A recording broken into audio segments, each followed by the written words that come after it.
प्रधानस्य आनंदादयः, ये जो भिन्न भिन्न नाम हैं ये उस प्रधान के ही हैं। प्रधान मतलब ब्रह्म के, उस परमात्मा के ही। आनंद आदि शब्द पहले भी आए हैं ना, आनंद, आकाश, ज्योति, ऐसे बहुत सारे शब्द आए हैं। दहर, प्राण, हृदय, ये सब उसी के ही हैं भिन्न भिन्न नाम। तो बोले ये तो सूत्रकार खुद ही सूत्रों में ही इसका उदाहरण दे रहे हैं, तो यहाँ पर बाहर के उदाहरण देने की आवश्यकता नहीं थी।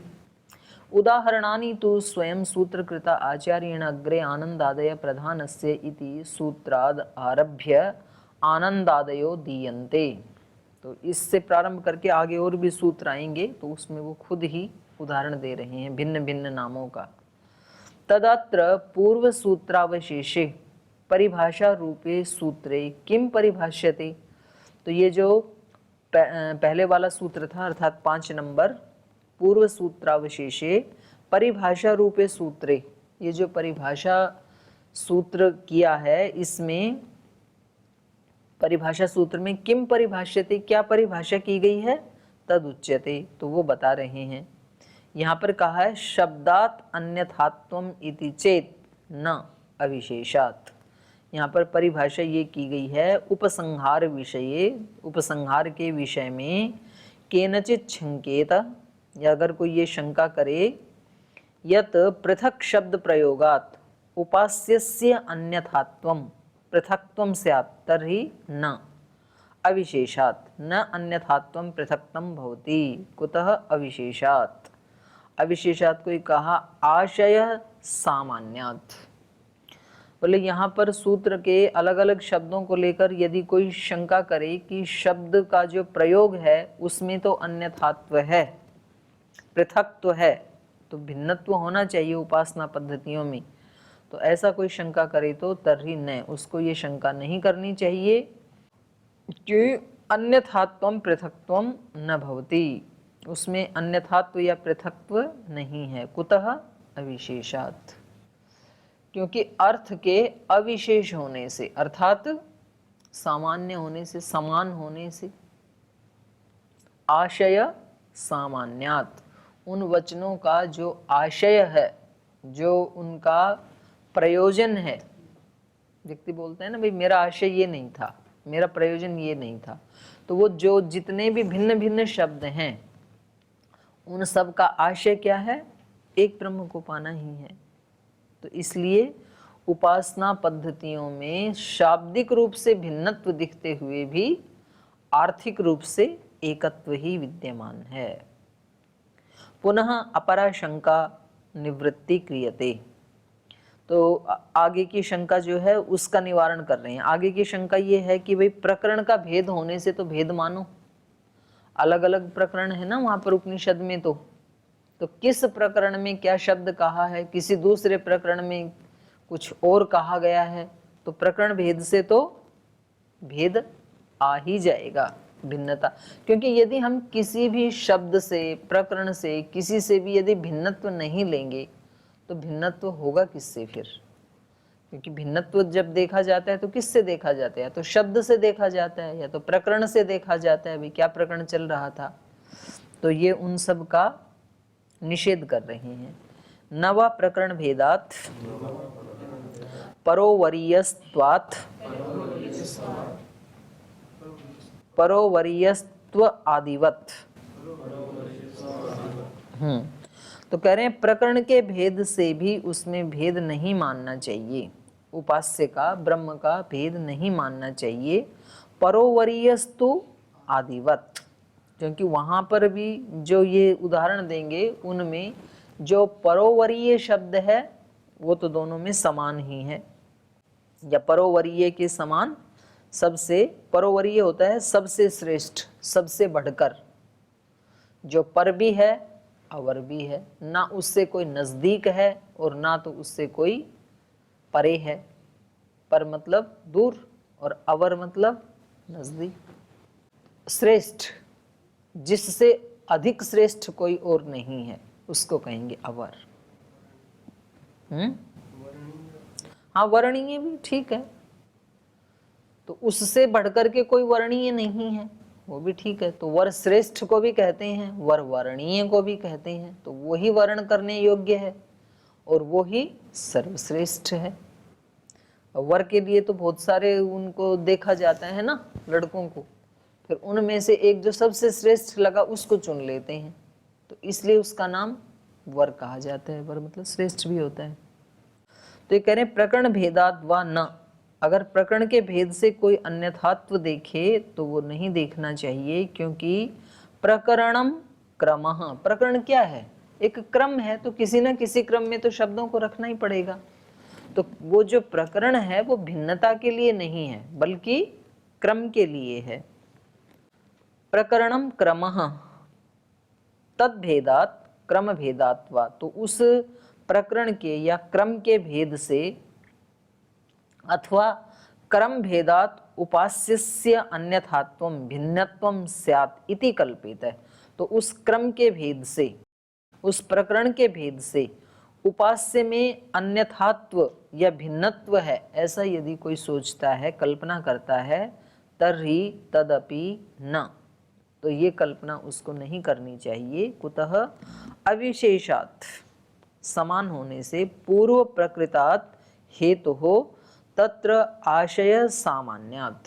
तो जैसे पहले हमने बताया था 6 नंबर सूत्र में कि उन सब शब्दों का आशय जैसे समान है, ऐसे इन सब प्रकरणों का आशय भी समान है। सारे प्रकरणों का आशय क्या है? ब्रह्म प्राप्ति। जितने भी उपनिषद के प्रकरण हैं उन सब का आशय क्या है, प्रयोजन क्या है? ब्रह्म प्राप्ति। तो उस दृष्टि से अभेद ही है। कुतः अविशेषात् पूर्वकृतात् हेतुः तत्र आशय सामान्यात् न शब्द भेदात् अन्यथात्वं तर्हि किम अन्यथात्वस्य स्थानम इति उच्यते। तो बोले यहाँ पर शब्द के भेद से अन्यथात्व नहीं है, तो किम अन्यथात्वस्य स्थानम, अन्यथात्व का स्थान क्या है?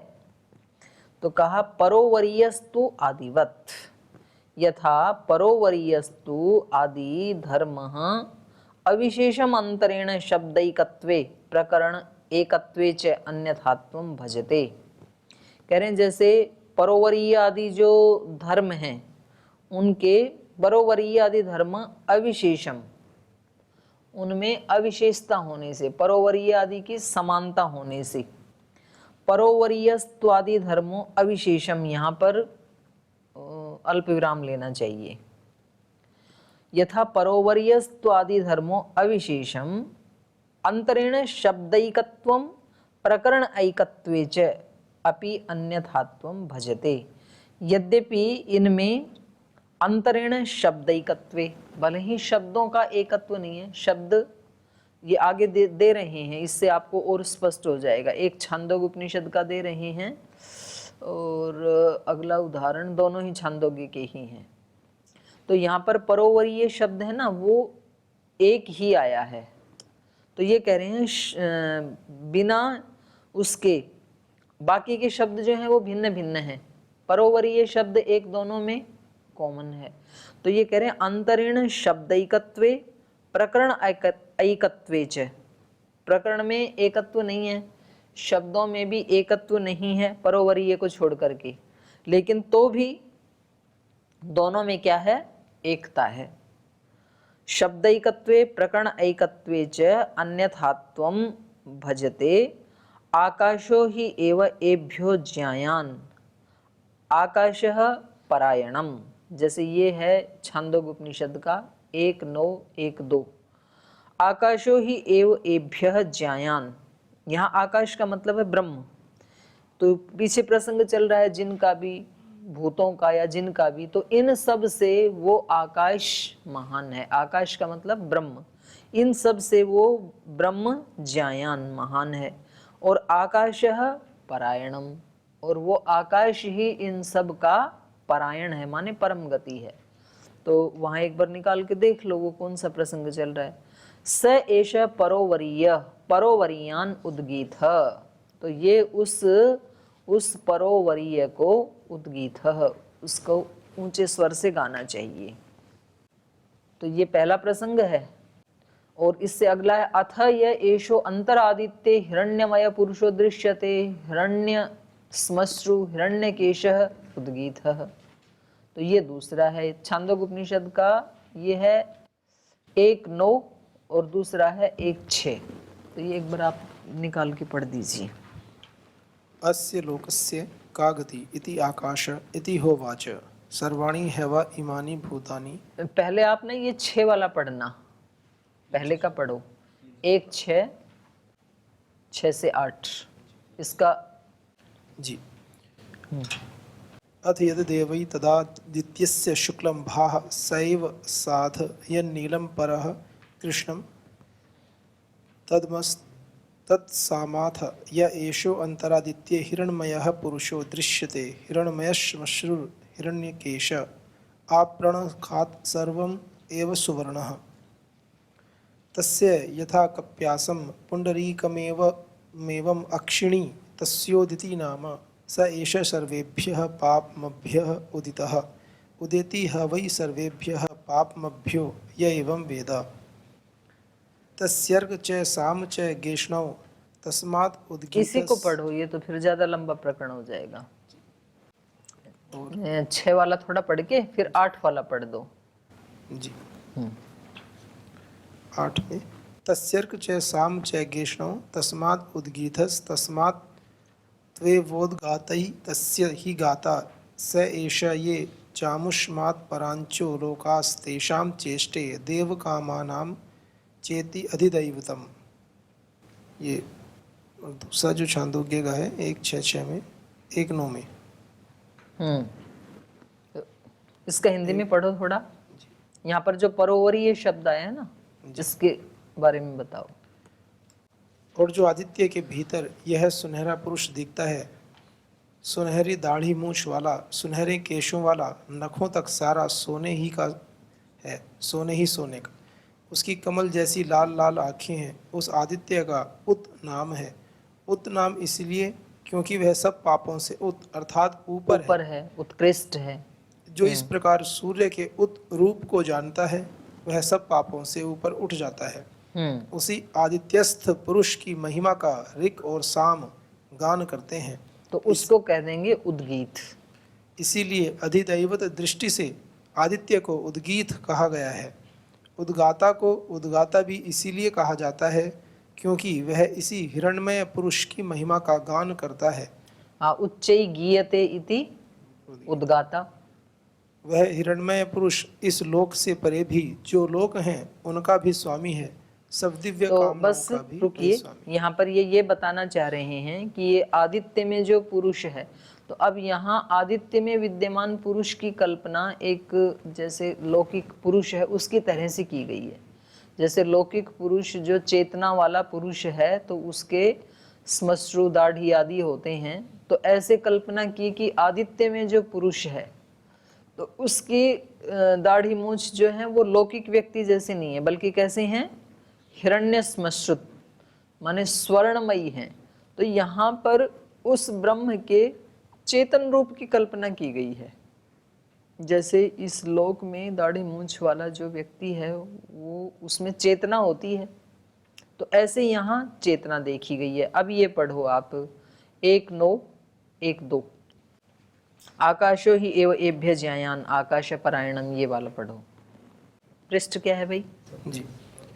कह रहे अस्य लोकस्य का गति इति आकाश इति होवाच सर्वाणि हवा इमानि भूतानि आकाशादेव समुत्पद्यन्त आकाशं प्रत्यस्तं यन्ति आकाशो हि एवैभ्यो ज्यायान आकाशः परायणम।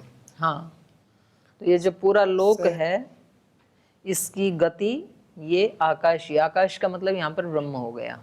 स एष परोवर्य अनुद्गीत स एषो अनन्तः परोवर्यो हास्य भवति परोवर्यसो ह लोकान् जयति य एतदेवं विद्वान् परोवर्यां समुद्गीतम् उपासते। हाँ, तो यहाँ पर भी शब्द वही है ना, वहाँ पर भी परोवर्य की उद्गीत से उपासना करनी चाहिए जो सूर्य में पुरुष है, ये बताया। तो वहाँ भी उस ब्रह्म के लिए परोवर्य ये शब्द डाला। और यहाँ पर क्या कह रहे हैं कि इन सब लोकों से जो ऊपर है, तो यहाँ पर उस ब्रह्म की क्या दिखाई गई है? उत्कृष्टता, जो इन सब और जो इन सब का आश्रय है। आकाशो ही एव एभ्य ज्यायान आकाश परायणम, वो ही इनकी परम गति है इन सब लोकों की। तो सारे लोकांतर, तो यहाँ पर उसका एक व्यापक रूप दिखाया गया है। जैसे दूसरे में चेतन रूप दिखाया था, ऐसे इसमें एक व्यापकता दिखाई है, व्याप्य व्यापक का संबंध दिखाया गया है। स एष परोवरियान उद्गीत, तो जो इस परोवरियान उद्गीत है, जो उसकी महिमा को गाता है, तो वो व्यक्ति भी क्या बन जाता है? परोवरीय ही बन जाता है। तो यहाँ पर क्या बताया गया है? उसकी उत्कृष्टता और उसकी व्यापकता। तो यद्यपि यहाँ पर शब्दों का एकत्व नहीं है, केवल एक शब्द कॉमन है, बाकी शब्द तो अलग है ना। तो अब ये पीछे वाली जो पंक्ति थी, यथा परोवरीयस्त्वादि धर्मो अविशेषम, परोवरीय आदि जो धर्म है वो तो क्या है? अविशेष, सामान्य है दोनों में ही। और अंतरेण शब्दैकत्वे प्रकरण एकत्वे च, लेकिन शब्द बाकी के दोनों में एक नहीं है और प्रकरण भी एक नहीं है, अलग अलग प्रकरण है ना। लेकिन तो भी यहाँ पर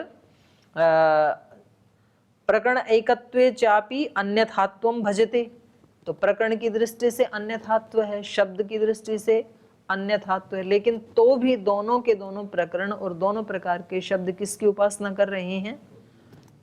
उस परोवरीय की ही उपासना कर रहे हैं। तो ब्रह्म एक ही है। तो यहाँ पर ये एकत्व दिखाना चाह रहे हैं, इन दोनों प्रकरण भिन्नता से भी एकत्व है और शब्द भिन्न होने से भी एकत्व ही है। और कहीं कहीं अब इसका प्रत्युदाहरण देंगे कि कहीं कहीं शब्द एक हैं, प्रकरण भी एक है, तो भी भिन्नत्व हो जाता है। तो हमें केवल शब्दों या प्रकरण के भिन्नत्व को लेकर के भिन्नत्व नहीं मानना चाहिए। तो ये तो उदाहरण दिया इन्होंने, जहां पर एक परोवरीय शब्द को छोड़ करके बाकी प्रकरण भी भिन्न है, शब्द भी भिन्न है, लेकिन अर्थ दोनों का एक है। अब उसका प्रत्युदाहरण दे रहे हैं। अत्र परोवरीयस्तु अस्य हिरण्य श्मश्रुत्वस्य च अन्यथात्वं पृथक्त्वं भवति एव, अविशेषम अंतरेण शब्दैकत्वे प्रकरणैकत्वे अपि न हि अत्र उपास्यम एकम न उपासना विज्ञानम एकम। तो कह रहे हैं यहाँ पर ये जो दोनों उदाहरण दिए हैं, अत्र परोवरीयस्तु अस्य हिरण्यश्मश्रुत्वस्य च अन्यथात्वम, ये जो परोवरीय है इसका हिरण्य श्मश्रु आदि जिसकी हैं, ये जो विशेषण है, इसमें अन्यथात्वम, अन्यथात्वम माने पृथक्त्वम भवति एव, उसमें तो पृथक्त्व है ही, क्योंकि अविशेषम अंतरेण, समानता न होने से, शब्दैकत्वे प्रकरण एकत्वेपि न ही अत्र उपास्यम एकम, आगे के लिए कह रहे हैं प्रकरण एक होने पर भी, उपास्य एक होने पर भी, न ही अत्र उपासना विज्ञानम एकम, उपासना की विधि भी एक नहीं है, शब्दों ही अत्र उभयत्र वचनयो उद्गीत। अब प्रत्युदाहरण की दृष्टि से बता रहे हैं कि इन दोनों ही प्रकरणों में उभयत्र उद्गीत वचनयो उद्गीत, दोनों जगह उद्गीत वचन समान आया है। प्रकरणम च एकमेव, और उस दृष्टि से देखें तो दोनों ही छांदोग्य उपनिषद के वचन हैं, तो प्रकरण एक हो गया। दूसरी दृष्टि से दे रहे हैं ना ये प्रत्युदाहरण की दृष्टि से। प्रथमोध्याय, दोनों प्रथम अध्याय के ही हैं, एक 6 से 8 है, तो दूसरा 1 9 है, लेकिन है तो प्रथम अध्याय ना, तो प्रकरण एक ही है। तो कह रहे हैं प्रत्युदाहरणम ही इदम अत्र, तो ये फिर यहाँ पर प्रत्युदाहरण हो जाएगा। पृथक तो देखेंगे तो शब्द एक है, प्रकरण भी एक है, लेकिन अर्थ दोनों का भिन्न है। और वहाँ पर यदि परोवरीय शब्द की भिन्न, उसकी समानता को छोड़ के बाकी शब्द भी भिन्न है, प्रकरण भी भिन्न है, तो भी दोनों का अर्थ एक है। तो कह रहे हैं ये उपसंहार कर लेना चाहिए, बस ये बताना चाह रहे हैं ऊपर वाले सूत्र से। इदमपि सूत्रम परिभाषा रूपमेव पूर्ववत, तो ये जो 7वां सूत्र है ये भी परिभाषा सूत्र ही है। न वा प्रकरण भेदात परोवरीयस्तु आदिवत। पहले वाला क्या कह रहा था? शब्द के भिन्नत्व से भिन्नत्व नहीं मानना चाहिए, अर्थ का अभेद होने से। ये कह रहे हैं प्रकरण के भेद से भिन्नत्व नहीं मानना चाहिए अर्थ का अभेद होने से। तो दोनों क्या कर रहे हैं, ब्रह्म में ही उपसंहार कर रहे हैं। तो हमें ये सिखाना ये चाह रहे हैं कि उपासना महत्वपूर्ण है, उपासना के शब्द या उपासना का प्रकरण महत्वपूर्ण नहीं है। तो कभी कभी व्यक्ति उपासना करता नहीं है और प्रकरण और शब्दों को लेकर के शास्त्रार्थ करता रहता है, वाद विवाद करता रहता है। जैसे उपासना विधि आप देखेंगे उसमें संस्कार विधि में और ये जो अपनी पुस्तकें हैं तो इनमें ना थोड़ा थोड़ा अंतर है, प्रकरण का भी अंतर है और मंत्रों का भी अंतर है। जैसे इसमें शन्नो देवी रविष्टय मंत्र 2 बार बोला है, उसमें 3 बार है, तो ऐसे थोड़ा थोड़ा भिन्नत्व मिलेगा। तो कुछ लोग बोलते हैं कि भाई देखो महर्षि दयानंद ने तो ऐसे कहा था और इन्होंने तो ऐसे बना दिया, तो ये उपासना ठीक नहीं है। इस क्रम से होनी चाहिए उसका प्रकरण, प्रकरण मतलब क्रम, तो क्रम ऐसे ही होना चाहिए। तो इसके ऊपर झगड़ा होता है, केवल आचमन पे ही झगड़ा होता है कभी कभी विद्वानों में। आचमन पहले करें ईश्वर स्तुति प्रार्थना से या बाद में करें, तो क्योंकि प्रकरण का ध्यान रखेंगे यदि तो भाई इसी क्रम से होना चाहिए, पहले ये बाद में ये, ऐसे। तो यहाँ पर ये जो सूत्रकार हैं व्यास ऋषि हमें ये बताना चाह रहे हैं कि आप प्रकरण के अन्यथात्व से या शब्द के अन्यथात्व में न उलझ करके उपास्य और उपासना विधि को एक ही समझो, उसका उपसंहार करो, उसमें आपको नहीं उलझना है। मेन बात है उपासना करने की। तो मेन मकसद को कभी कभी हम छोड़ करके और उसमें उलझ जाते हैं। जैसे इसमें अपने संगठन में ना कई भाई बहन इसी में, जी महाराज जी तो पहले तो व्यायाम करवाते हैं उसके बाद प्राणायाम करवाते हैं, लेकिन ये हमारे जो यहाँ कक्षा लगाते हैं ये पहले प्राणायाम करवा देते हैं बाद में व्यायाम करवाते हैं। तो क्रम भिन्न हो गया ना, तो प्रकरण भिन्न हो गया। तो इसका मतलब ये महाराज जी के असली शिष्य नहीं है।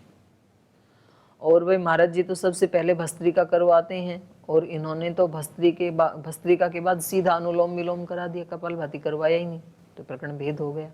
तो इसका मतलब ये इनका योग करवाना बिल्कुल गलत है। तो ठीक है, वो एक तो क्रम प्रकरण कुछ तो बनाना ही पड़ेगा, लेकिन वो व्यक्ति प्रकरण का भेद करके भी यदि अच्छे से 1-1.5 घंटा प्राणायाम कर लेता है और व्यायाम कर लेता है तो व्यक्ति स्वस्थ तो हो ही जाता है। तो प्रकरण तो एक रूपता के लिए रखा है केवल, बाकी प्रकरण की एक रूपता सजाने से लाभ नहीं होगा, व्यायाम प्राणायाम करने से लाभ होगा। तो वो लाभ होना चाहिए। मेन बात क्या है, आरोग्य, स्वास्थ्य मिलना चाहिए।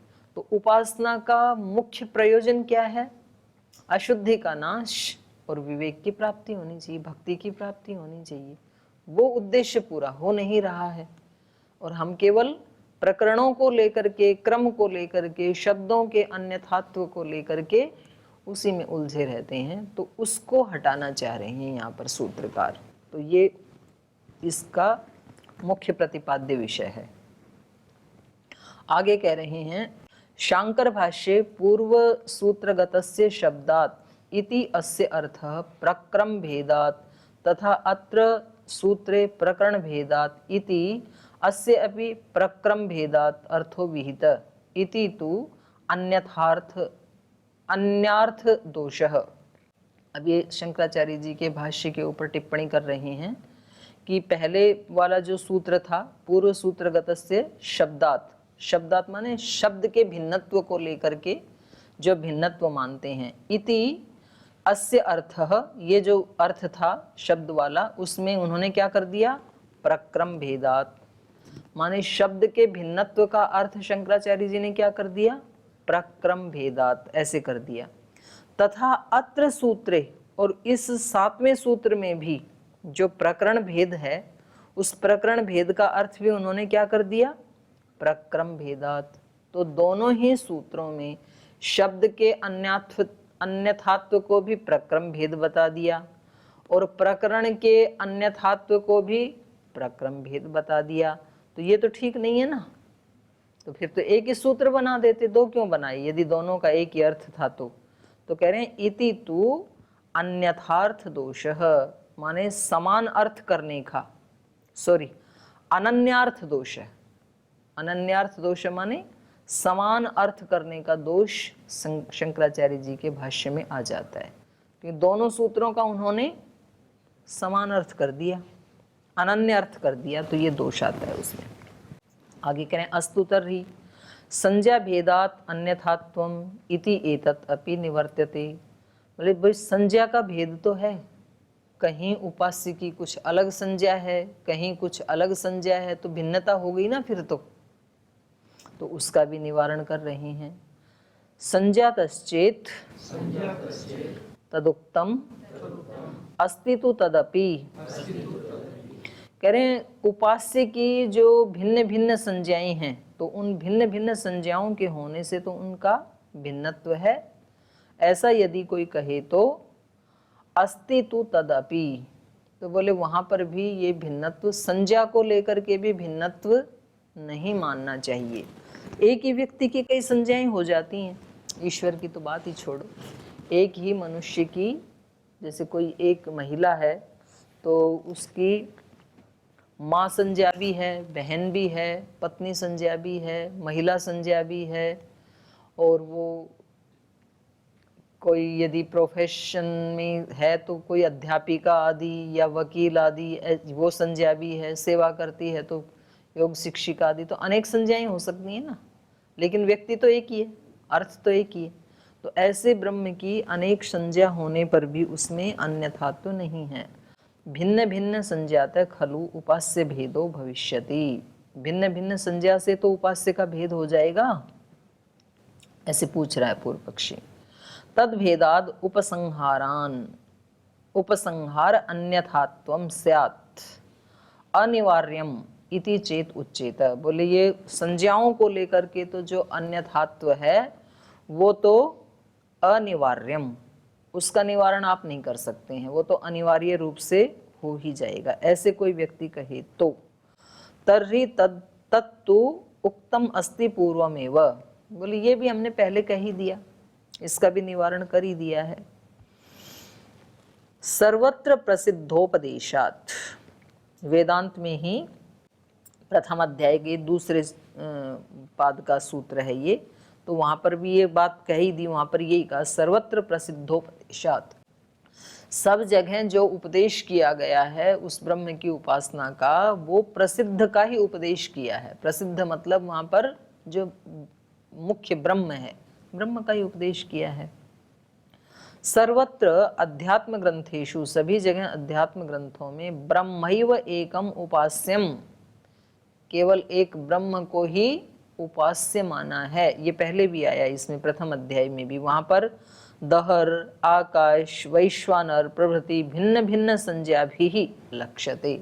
तो ये जो भिन्न भिन्न संज्ञाएं वहां पर आई, दहर, आकाश, वैश्वानर इत्यादि जो भिन्न भिन्न संज्ञाएं हैं, वो उस एक ब्रह्म को ही लक्षित करती हैं। वेदे भी उच्यते, और वेद में भी कहा है, इंद्रम मित्रम वरुणम अग्निम माहुरथो दिव्यः स सुपर्णो गरुत्मान एकम सद्विप्रा बहुधा वदन्ति अग्निम यमम मातरिश्वानम आहु। तो ये ऋग्वेद का मंत्र है। उसी ब्रह्म को इंद्र भी कहते हैं, मित्र भी कहते हैं, वरुण भी कहते हैं, अग्नि भी कहते हैं, दिव्य भी कहते हैं, और वही ब्रह्म क्या है, सुपर्ण भी है, और उसी को गरुत्मान भी कहते हैं। तो इस प्रकार से विप्रा एकम सत बहुधा वदंती, एक ही सत्य ब्रह्म को बहुत प्रकार से कहते हैं, उसी को अग्नि, यम, मातरिश्वा भिन्न भिन्न नामों से बुलाते हैं। अत्र उपसंहार प्रकरणे तदपि प्रतिवेदांत प्रत्ययम ब्रह्म ही समानम उपास्यम सिद्ध्यति। तो ये जो उपसंहार प्रकरण चल रहा है, इसमें तदपि प्रतिवेदांत प्रत्ययम माने प्रतिवेदांत का मतलब है वेदांत का प्रत्येक ज्ञान, प्रति का मतलब प्रत्येक, प्रतिवेदांत प्रत्ययम उपनिषद का प्रत्येक जो ज्ञान का वाक्य है, ब्रह्म ही समानम उपास्यम सिद्ध्यति, उन सब वाक्यों में ब्रह्म ही समान रूप से उपास्य सिद्ध होता है। उपास्य एक ही है, इसलिए भिन्न भिन्न शब्दों को लेकर के हम भ्रमित ना हों। तो आज समय हो गया, आज यहीं तक रखेंगे, शेष आगे बढ़ेंगे।